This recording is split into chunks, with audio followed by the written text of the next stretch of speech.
Hey guys, welcome to episode 2 of Lulu MD's Clerkship Tales. This time we're in the Pediatrics rotation. Before we get started, I just wanted to say that all parts of my video were not filmed during active patient care. So sit back and enjoy! Good morning! It's my first day of Pediatrics rotation. We're getting started off with a full day of lectures, so let's get to it! So Pediatrics is my second rotation of clerkship in third year. Like internal medicine, it is an 8-week rotation, and every Monday we would have our academic day, which means it's a full day of lectures and learning. Like internal medicine, at the end of a rotation we have 2 exams, a written exam and a practical exam called an OSCE. Still 18-month-old, and the parents tell you that there's a pool going around here. Had one similar episode in the past. So after our first few lectures, we also received some pamphlets outlining our objectives for the rotation. We also got a pediatric clerkship study guide, which is basically a cheat sheet with all the important things in pediatrics. After classes, I decided to head over to the library and pick up some books like last time on pediatrics. So that's the end of day 1, and now it's time to head home. See you next day! So today is the first day of my subspecialty clinic. I've been placed at the Neurology subspecialty clinic, so let's head on over. So during my pediatric rotation, most of my time was spent at the Stollery Children's Hospital. This is a pediatric hospital located within the University Hospital. And it's also where I'll be spending the next week in my subspecialty clinic in neurology. So after heading up onto the second floor, it was now time to find the subspecialty clinic by following the signs and try not to get lost as usual. So eventually I found my way to the correct area, and it was now time to check in with the reception. After checking in, I was shown to this touchdown workstation where I would be waiting for my preceptor to arrive. But since my preceptor wasn't here yet, I decided to work on figuring out how to access the patient list on Connect Here, which unfortunately failed spectacularly. So I made it to the pediatric neurology clinic, and I'm just sitting at the workstation now waiting for my preceptor to come and meet up with me. As I continue to struggle with Connect Here, which has been ongoing since I started internal medicine, I decided I needed to refuel my brain with a lovely yogurt. Thankfully, I managed to finish both of my yogurts before my preceptor arrived, so that worked out really nicely. After finishing my day at the clinic, which mostly consisted of me being able to practice my reflex eliciting skills, it was now time to head home on the LRT. So today was my last day of my peds neuro clinic. That means I'm finished week 1 of my pediatric rotation. I got to see quite a few patients in clinic. Got to do a few histories and physicals, brush up on my neuro examination skills, and of course, see some super cute kiddos. So right now I'm walking over to a luncheon I was invited to, and I gotta be honest, I'm pretty hungry, so I'm super excited to see what kind of food they're serving there, and so we'll catch up then. So I headed over to the University Club where the luncheon was being held. This luncheon is for past recipients as well as new recipients of the Lou Heinemann Edmonton Glenora Award and Peter Lougheed Scholarship Luncheon. Since I received the award a while back, I was invited for some free food, which obviously you know I can't pass up on. So, bon appetit! Pediatrics was actually a bit interesting just because I had a lot of stuff going outside of med school. For example, here I had a music gig on the weekend between my first and second weeks where I was hired as a collaborative pianist for a piano competition happening locally. For those interested in classical music, the piece I'm playing is Rachmaninoff's Second Piano Concerto. So I just finished accompanying my last student, and now it's time to head home, get some food, and get ready for tomorrow's emergency shift at the hospital. Good morning. So today is the first day of the second week of pediatrics. Of course, we're starting off the full day with some lectures for our academic day. Then I have my first emerge shift tonight, so let's see how that goes. For everybody, for adults, for kids, everybody's hand is the 1% of the license. And so you actually just use that as a function. We only use this if there's been more than... So after my classes were finished, I headed over to the medical school study rooms to get some things done before my emergency shift.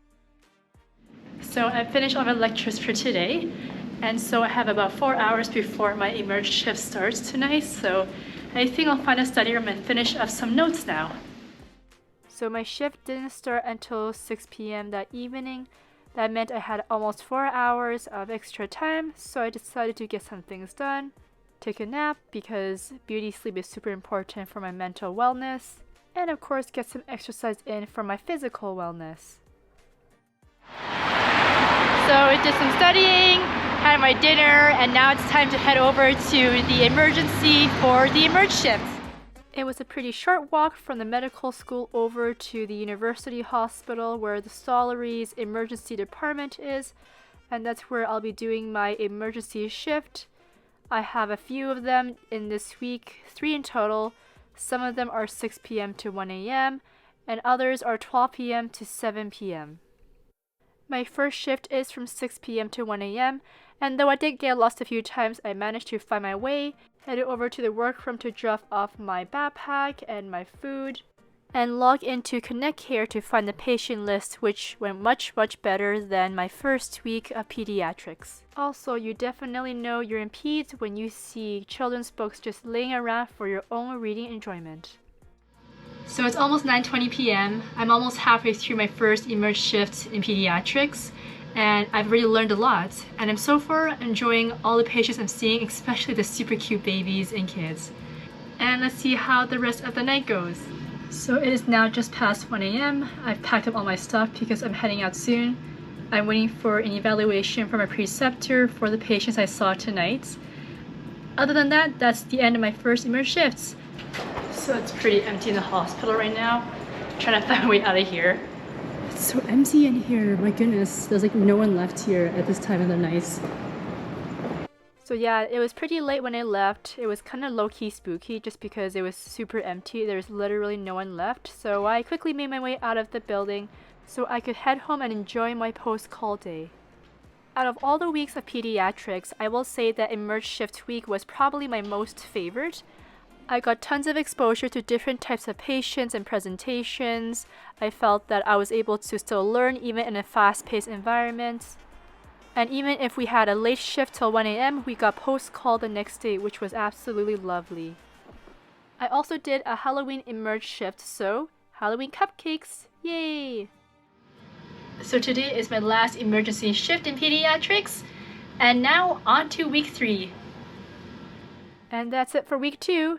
Let's go ahead and get started on week 3. Good morning, it's week 3 pediatrics, and that means my first overnight call shift at the CTU and a visit to the neonatal units. It's totally unrelated to why she came in. So you should be doing like a good GI and then like you need to be like mostly in depth. But Classes are over and it's now time to get ready for my overnight call shifts. So weirdly enough, I was feeling pretty nervous when I had to go and find the pediatric resident lounge where I would meet my senior resident for the overnight shifts, as well as my overnight call room. I think part of that is just because I'm terrible at navigating large areas and I probably don't have the greatest sense of direction. But I was able to find the lounge all right, and honestly, it's one of the cutest lounges I've ever seen just because they had these lockers like you're in middle grade school with their names plastered on them. They had pictures all over, and that pretty much confirmed to me that I was in the right area. So I just finished my dinner. I'm waiting for handover to be finished between my senior resident and the previous day team. And right now I'm heading over to my call room and we'll check out what it looks like as I'm going down these stairs and try not to fall and trip. Alright, see you then. So after surviving the stairs, I headed over to the overnight call room. So this is my call room for pediatrics. I've got 2 overnight shifts this week, and let's take a look what we have here. So when you first walk in, you've got your table, and you've got, of course, a baby shark picture because obviously you know in pediatrics when you see that. And then we've got some cabinets here, though I don't really use these cabinets to pull my stuff, though people have also left their own personal effects here. We've got a chair, that's my call bag, and then we've got our bed here, with a table beside it. I also bring my own blanket because I find that sometimes the sheets aren't warm enough. So I try to keep myself warm by having an extra blanket. And then we've got 3 separate lockers here. I use the main one just to put my jacket inside. But then you can also put other things. Well, this looks like something else here. And then we also have, oh, okay. We've got a very antique looking radio, some tape, and some locks. That's really exciting. And also, someone left their luggage here. So yeah, there's a lot of random things that are left in this room in particular. Of course, we also have the washroom. Just gonna make sure that no one's inside before I walk in. Nope. And that's because we share rooms with another person on the other side for the washroom. So we've got our wash basin, we've got our toilet, and we've got a shower. And I feel like this particular one has a better layout than the internal medicine call room. But otherwise, yeah, that is my call room for pediatrics. So after filming my room, I was called down by my senior resident to see a patient, so I went and did that, saw another patient, then I headed back to the room to freshen up and get some rest. So I just finished talking to my senior resident. We went over the patients, signed up the notes, and now I just get some time to chill and relax until I get paged. So I'm gonna brush my teeth now and maybe just slide into bed and get comfy before I get another page.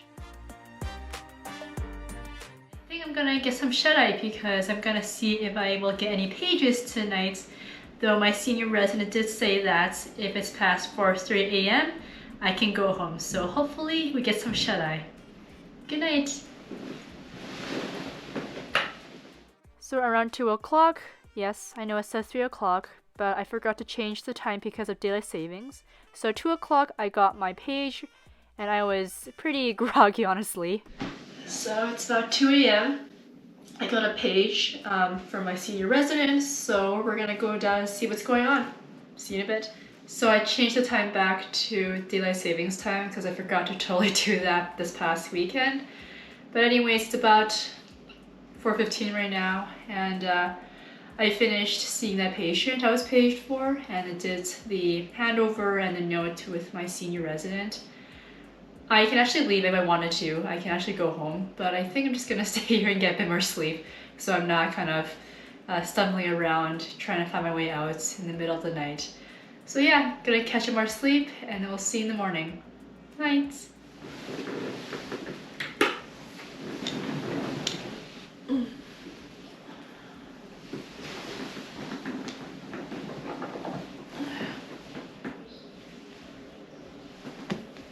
Good morning. It's just past 8 o'clock, and yeah, I slept through the rest of the night. So that means that we are gonna get out of here and we're gonna enjoy our post-call day. So I packed up like a maniac because I could not wait to go home, take a nice hot shower, hit my bed, and get some much needed beauty sleep. And we are out of here. So during this 3rd week of pediatrics, not only do we have our overnight call shifts, but it's combined with our visits to a different hospital with a NICU, or the Neonatal Intensive Care Unit.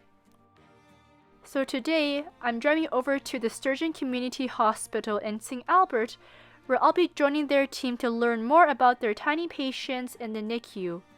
Thankfully, this hospital wasn't large enough for me to get lost in, so I was able to find where I needed to go to. My day with the team was fairly short. We saw a few babies in the NICU, then we had a quick lecture on hypoglycemia, and then we were done. So I'm finished with my time here at the Sturgeon. We got to see a few cute babies. One of them had hypoglycemia, so then we had a little conversation with her preceptor about hypoglycemia. But otherwise, I'm done for the day and time to head home. My next stop for a tour of the NICU was at the Misericordia Hospital on the west side. While I was there, they made me change out of my peds-friendly scrubs into the hospital scrubs. Hey, so I just had the chance to see my first C-section. The baby that came out was super cute. It had very cute chubby cheeks, and I got to cut the umbilical cord, so that was very exciting. So right now I'm just waiting for the next case, and so we'll catch up then. So I basically chilled here in this conference room. I had all to myself until something exciting happened. And for the afternoon, they moved me to a different room because the conference room was being used. So we're finished here at the Misericordia Hospital, and now it's time to head over to the university for my second overnight call shift of this week. So honestly, there wasn't anything different that I did in my second overnight call shift. The only thing I found out was that apparently there was a bed bug infestation somewhere in the hospital in a different call room, so I was super sus about that and I decided to check my bed thoroughly. Thankfully, all clear. On my second post-call day after my overnight shift, I was invited to the McEwen Science Gala. It was an evening of networking, food, demonstrations for the students at McEwen, as well as those who were invited, which included professionals, of which medical students were part of that group. It was lovely to see some classmates and of course enjoy the delicious free food.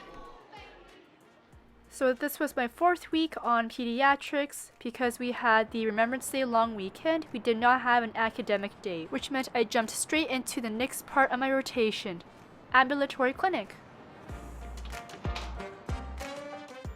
So Ambulatory Clinic is basically an outpatient clinic for pediatric patients who don't require hospitalization or is not in imminent need of emergency services. Ambulatory Clinic lasts for 3 weeks in my pediatric rotation. During my time here, I had the opportunity to work with different preceptors who each have a unique set of patients they see. As I was here at the Ambulatory Clinic during the month of November, the season began to change from fall to winter. So today is finally our first real snow of the season, and you can tell that it's snowing, a couple snowflakes, not too hard, but we've got a fresh coat of snow around here, and now it's time to head home. See ya! So today is my last day on the Pediatric Ambulatory Clinic. I'll be missing for sure those well child checkups. We also just had an OSCE review session, and next week it'll be my CTU weeks at the hospital for the last 2 weeks of my rotation. Good morning. So this is the first day of my second last week in the pediatric rotation. That means I'll be on the CTU, or the clinical teaching unit at the hospital, and so I'm super excited for it. So let's go. I will say that CTU was probably one of the most tiring parts of pediatrics. Part of it was because we had early starts. On Mondays, Tuesdays, and Wednesdays we would start at 7:30, and Thursdays and Fridays we would start at 7 o'clock. Because our team was also very large and we had many patients to look after, we had lots of time spent on rounding in the morning, meaning as a team with the attending, the senior and junior residents, as well as the medical students and the pharmacist and the dietitian, we would go around as a team, talk to patients, figure out the updates, so that could last for up to 3 or 4 hours before we would be finished. One of my hot tips for this is to carry some sort of snack, a granola bar, which I did, or just something to have so that you're not starving during rounding. If you need a snack in a pinch though, you can definitely check out the Pediatric Resident Lounge's general store, where they sell food, drinks, even ice cream at a very affordable price. Alright, first day of CTU done, and now it's time to head home. Good morning! It's the last week of pediatrics for me. We've got some small group sessions lined up for today, so let's get to it. So our last academic day consisted of lo-fi sim sessions in the morning with the focus of preparing us for our OSCE, but also for us to practice an approach to certain physical exam skills. The hi-fi sim sessions were in the afternoon, where we worked as a team on a critically ill patient, complete with the mannequin to realistically simulate the scenario. Okay, good morning. It's 8 o'clock, and today is the last day of my PEDS rotation. Let's get it. So it is my last day of PEDS rotation. Of course, they decided that it'd be nice to schedule me for a call shift on the Sunday, right before I start my next rotation, which will be family medicine. And right now I'm deciding I'm gonna have some lunch now before my senior resident decides to call me and get me to work on some stuff, because I finished the morning tasks. So I'm gonna get some food in before the afternoon tasks. Keep this lovely lunch up. Okay, so my lunch is nice and heated up now. Got some leftover spaghetti. We're gonna dig into that. And let's talk a little bit about what I liked about peds. So honestly, peds was a lot of fun. I will say that there were a lot of different experiences we got to do. So as you watched through my video, I started off with some subspecialty clinic, and then I did Emerge week, then I did NICU week, and the neonatal stuff. Oh, sorry, my spaghetti is so hot right now. I'm trying to get it to get the steam out. And then we had our ambulatory clinic, and then our CTU, which I finished off today. For me, it was easier because I like kids, and kids are cute. Kids are not cute when they're sick, but parents are super helpful. Definitely talk to them, kind of get an idea of what their kids looked like before they came in sick. And often parents will tell you if they feel like kid is getting better, they're progressing well, they're going back to their playful selves. Another thing, I think this is more kind of a CTU specific thing, and I mean, since I'm coming off of it, I'm kind of thinking about that more, would be kind of know the fluids, the electrolytes, the nutrition. So what is the kid intaking? Are they having anything to eat? Are they having anything to drink? And then what's their inputs and outputs? So are they peeing? Are they having bowel movements? And then for the younger kids, you probably want to ask about how many diapers they're producing, and then whether they're able to cry, if they're able to have tears. That will tell you kind of their hydration status. And then finally, this is definitely easier said than done, but try to have fun with the kids. They're already stressed out. Parents are stressed out seeing their kids being sick, and they're not feeling their best. And sometimes you just want to bring in a little bit of energy and fun. I know it's hard when you're tired, or you're on call, or you're starting at 7 o'clock in the morning, you're here till 5 o'clock. It's hard to do that. But if you're able to bring that a little bit into what you're doing when you're seeing kids, it makes it a lot better for interactions and better for your patient bonding. All right, that's me checking out on peds rotation. See you next on Family Medicine.